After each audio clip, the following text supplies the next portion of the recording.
राज शर्मा जी, आपका रुख करते हुए कई बार आपके से जब जब चर्चा हुई है सर, आपने इस चीज का जिक्र जरूर किया है कि संघ नाराज कहीं ना कहीं बीजेपी से चल रहा है और बीजेपी के राष्ट्रीय अध्यक्ष जेपी नड्डा की तरफ से जो बयान दिया उसका भी जिक्र आप करते हुए नजर आए। अब इस पूरे मामले पर खुद मोहन भागवत का भी इस तरह के रिएक्शन आ गया। हालांकि बीजेपी बोल रही है बीजेपी विरोधी नहीं है, कांग्रेस कैसे देख रही है?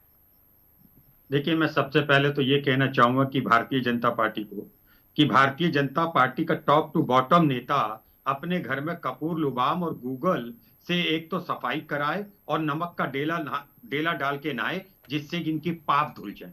मुझे समझ नहीं आता इनकी सच्चाई को बताना। मैं कह रहा इनकी कोई खिलाफत नहीं करता, इनकी सच्चाई बताते। इवन दैट की विपक्ष भी इनकी खिलाफत नहीं करता। विपक्ष का काम है कि पक्ष की सच्चाई बताना। देखिए, एक बार नरेंद्र मोदी साहब को अटल बिहारी वाजपेयी साहब ने कहा था राष्ट्र धर्म निभाना चाहिए, तो इन्होंने एक शब्द कहा था, जो भी कहा था आपको भी पता है। अब भागवत जी ने कहा, ये सच्चाई से क्यों दूर भागते हैं? मैं कह रहा हूं ये किस लिए भागवत जी ने कहा कि जिस दिन अभी दो तीन दिन पहले ही मोदी जी मीटिंग ले रहे थे, वहां पे जब ये जीत के आ गए थे, अपने सारे एमपीज के संग बैठे थे, मैं ये कहता कि अगर ये एक सब ये कहते कि इलेक्शन हो गया, जिसको मैंडेट नहीं मिला, क्या मिला, कैसे मिला, सब कुछ भूलिए, और मैं चाहता हूं मैं तीसरे टर्म का प्रधानमंत्री बनाऊं। मैं विपक्ष से गुजारिश करता हूं, हाथ जोड़ के गुजारिश करता हूं कि देश को अगर कोई नीति गलत है मुझे बताएं, और अच्छी है तो उसमें मेरा साथ देके देश को आगे बढ़ाएं। तो क्या प्रधानमंत्री जी नीचे हो जाते? लेकिन वो भी हीट स्पीच थी।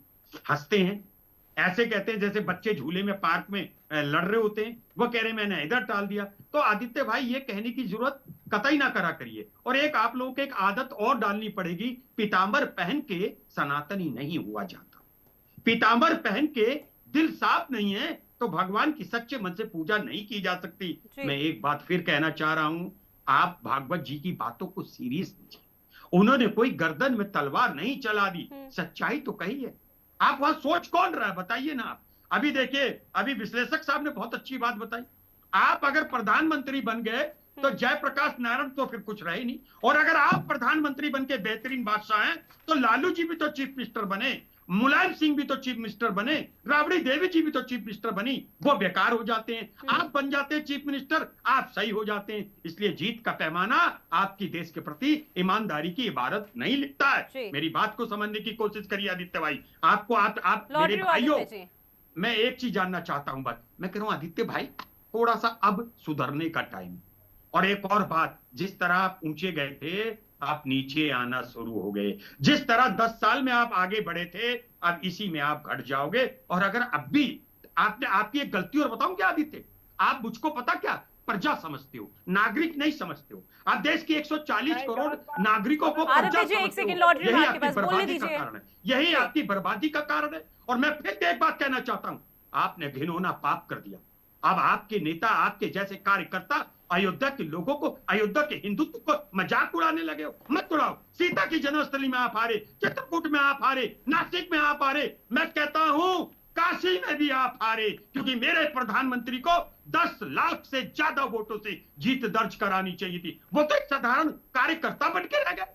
और तभी मैं नहीं कहता मेरे देश का प्रधानमंत्री है, मुझे अच्छा एक पीताम्बरी पे सवाल उठाते हैं कि पीताम्बरी और सनातन अलग होता है। आप तो वो पार्टी थे जो संघ को गाली देते थे, उनके पोशाक पे गाली देते थे। मेरी बात सुनिए, आपको ये पीला वस्त्र पहन के झूठ बोलना नहीं है। आप अगर पीला वस्त्र पहन के झूठ बोलते हो, आप पाप के भोगी हो। अगर आप पीला वस्त्र पहन के इधर उधर की बातें करते हो, आपको पाप चढ़ेगा। अगर आप पीला वस्त्र पहन के झूठी झूठी बातें करते हो, महिलाओं की बेइज्जती से खेलते हो, आप ग्रुप से खेलते हो, तो आपको पाप चढ़ेगा। मैं आज भी आपको कहता हूँ, आपको पीताम्बर पहन के गुस्सा करने का अधिकार नहीं है। आप कैसे पीताम्बर पहनते हो, कैसे पीला वस्त्र पहन के? ठीक है राज शर्मा जी, माफी के साथ सर मैं आपको, सर आपसे, क्योंकि देखिए सर आपने 2 बातों का